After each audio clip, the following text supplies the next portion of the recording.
Hola amigos, bienvenidos a Esther y sus historias. Hay unos mitos que nos hablan de una tierra hueca.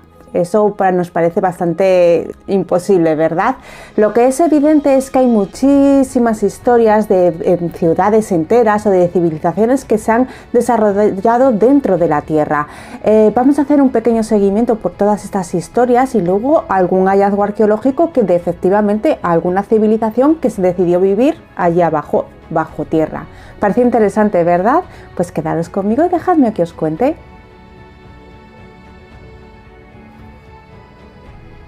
Los primeros relatos sobre estas tierras míticas que hay en el interior de la Tierra nos remiten a la zona de Asia, principalmente a la zona de la India, del Tíbet, de Mongolia. De hecho, allí existe el mito de Agartha. Agartha es un país subterráneo en el que lo pueblan una sociedad que es perfecta, en la que han trascendido los seres humanos y albergan y encierran toda la sabiduría del mundo. Esta ciudad utópica se encontraría en el desierto del Gobi. Se decía que en un principio era una isla que estaba sobre este territorio, pero que luego pasó como a hundirse en las entrañas de la tierra.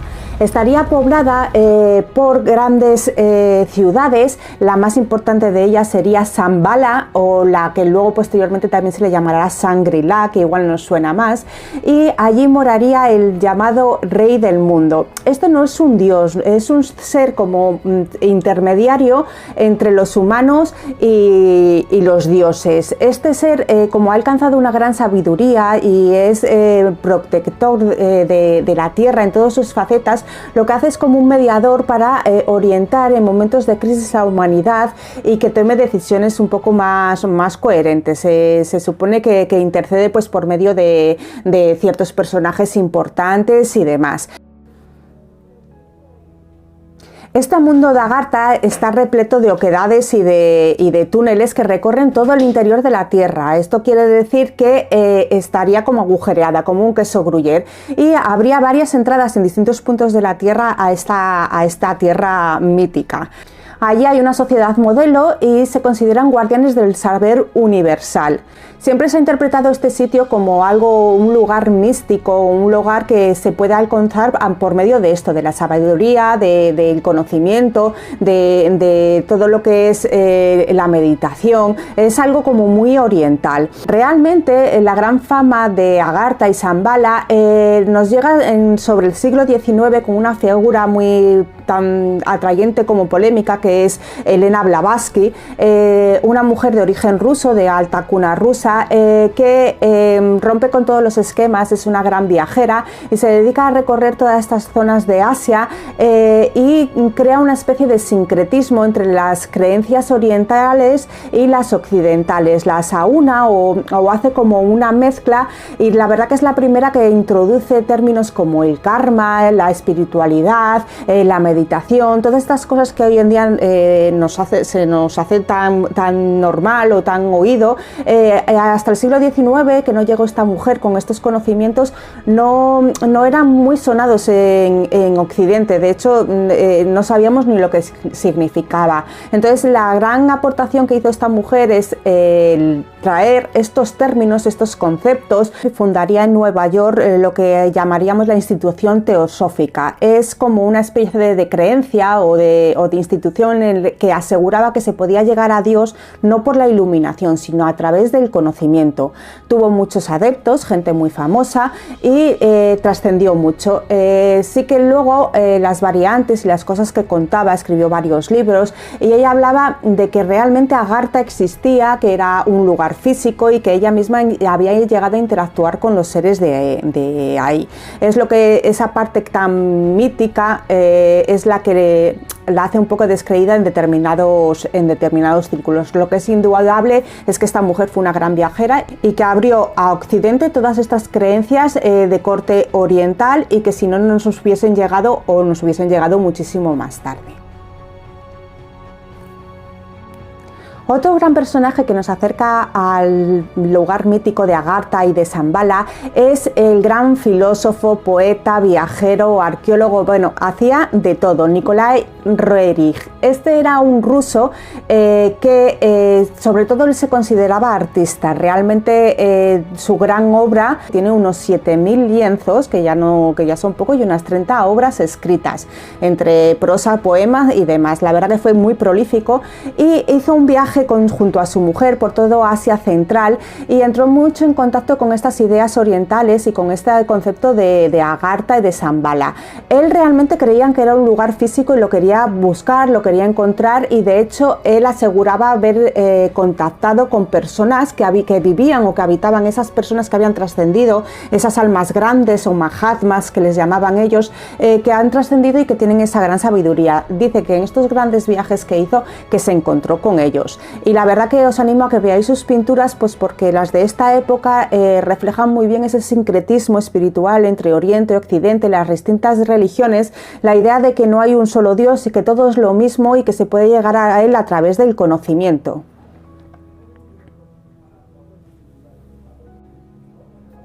Pero pongamos un poco los pies en la tierra, dejémonos de mitos y vámonos a las cosas que realmente nos dan unas pruebas físicas. Realmente hubo culturas que vivían bajo tierra. Esto lo podemos ver en la Capadocia, en Turquía. Allí tenemos ciudades, unas 35 ciudades subterráneas más o menos, pero no estamos hablando de un tunelcillo y ya está. No, tenemos yacimientos como Derinkuyu. Derinkuyu, estamos hablando de una ciudad más profunda del mundo. Tiene unos 20 niveles subterráneos, ¿vale? Podía albergar más de 10.000 personas. Y estamos hablando que tiene estancias no solamente familiares, sino que tenían lugares de reunión para dar culto, tenían zonas para estabular el ganado, grandes chimeneas que hacían de conexión de aire para que entrara y salieran los humos de los hogares. También hacían efecto de teléfono, porque así se podían comunicar. Estamos hablando de que había casi hasta unos 20 niveles. Actualmente es visitable, pero no todos los niveles, porque ya sería peligroso. Los 8 primeros se pueden visitar y se pueden ver perfectamente. Se le atribuye a la cultura hitita y hablamos del 1400 antes de Jesucristo. A lo largo del tiempo han sido reocupados. Evidentemente esta infraestructura no se podía dejar abandonada. Hay varios grupos paleocristianos que, ocultándose cuando estaban perseguidos, o que los grandes espacios lo aprovecharon como una iglesia. Otra gran curiosidad de estas ciudades subterráneas de Derinkuyu es que algo había afuera que les hacía sentir peligro y crearon unas piedras redondas de unas grandes dimensiones. Estamos hablando de que medirían un metro y medio más o menos de diámetro, pesarían unos 500 kilos y serían de unos 50 centímetros de grosor, de forma que estas giraban perfectamente y se cerraban por completo, se quedaba completamente cerrados esos túneles. Eso indica que algo de fuera les provocaba miedo para tener que ocultarse así. El caso es que todos estos túneles se podían sellar perfectamente. Y luego estas ciudades se comunicaban debajo de la tierra por túneles inmensamente largos de hasta 8 kilómetros. Sabemos que la de Derinkuyu en concreto conectaba con la ciudad de Kaimali por un túnel de estas características. Ejemplos de este tipo hay en diversas culturas y tradiciones intraterrestres. Las hay no solamente en la vieja Europa, también las tenemos en América. Hay una cueva llamada la Cueva de los Tallos en Ecuador, que es famosa porque dice que alberga una cultura, o bueno, un pueblo que vive en sus interiores. A ver, todo comienza en el siglo XIX con un sacerdote salesiano que está haciendo labores por allí, que se llama el padre Crespi, que es de origen italiano, y desde 1920 a 1927 más o menos ocupa el territorio de la tribu de los Shuar. Es una tribu bastante hostil y belicosa. Es que este hombre consiguió convivir con ellos, se congració y anduvo más o menos esta década pues con esta sociedad para arriba y para abajo. Recordemos que es una sociedad muy hostil y que está como muy apartada. igual les conocemos más como los jíbaros, lo que pasa que a ellos no les gusta que se les atribuya este término, los reductores de cabezas, que igual eso nos suena más. Bien, pues por su gran labor este sacerdote, porque también curaba y acercaba ciertos conocimientos a los Shuar que igual ellos no tenían, le cogían cariño y le empezaron a traer como ofrendas o como detalles que vieron que al padre pues le empezaron a gustar. Un día le traían una placa con una inscripción, otro día le traían una figurilla, en fin, que empezó a acumular ahí una especie de mini museo de cosas extrañas, y él empezó a preguntar que de dónde salía eso, porque había placas como con inscripciones, y le empezó ya a parecer que como que eso pertenecía ya a una cultura y que quería saber más.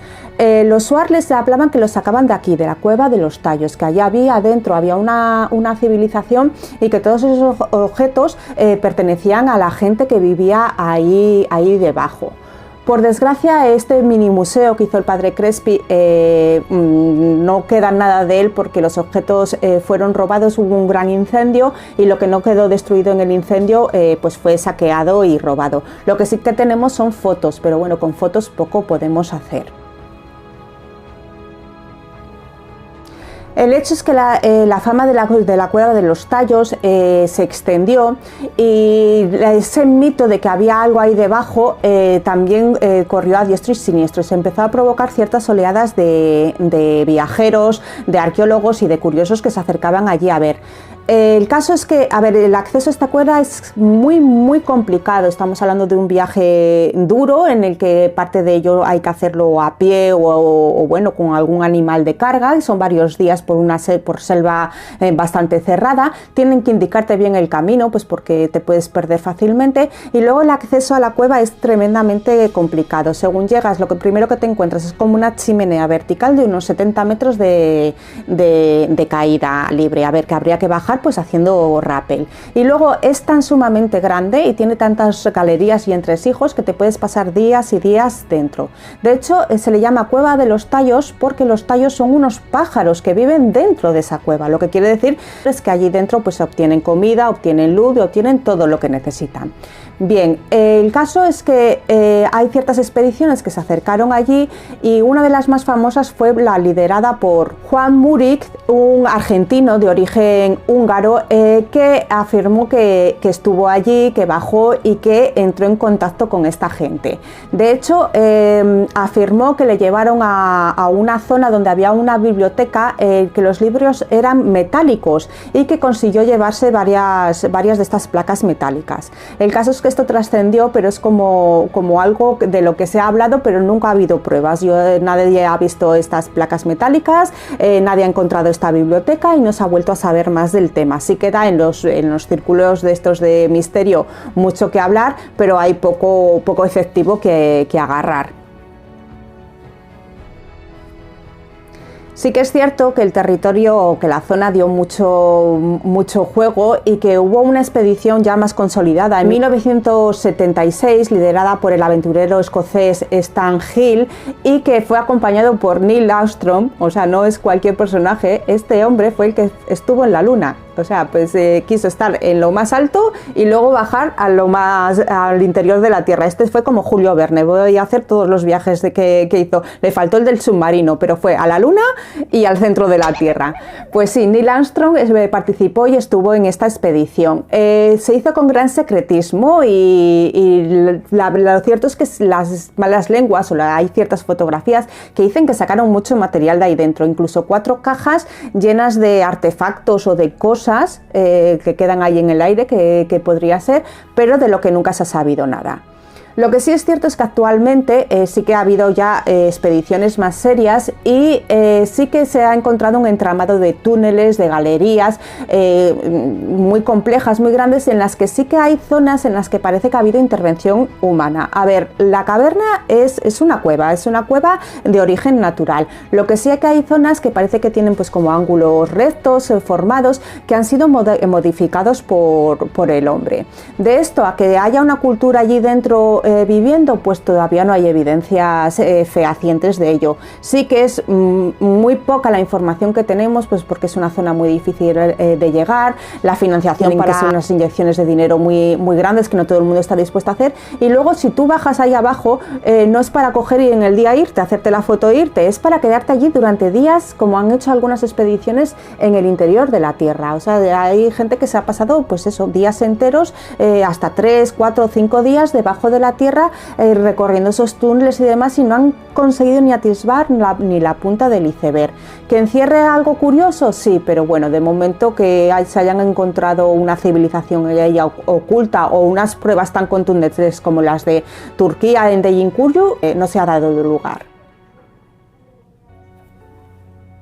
Si te gusta y te está pareciendo interesante, pues ya sabes, suscríbete al canal si no lo has hecho ya y dale al me gusta. A mí esto me incentiva, me ayuda y así os voy colgando todas las semanas más vídeos.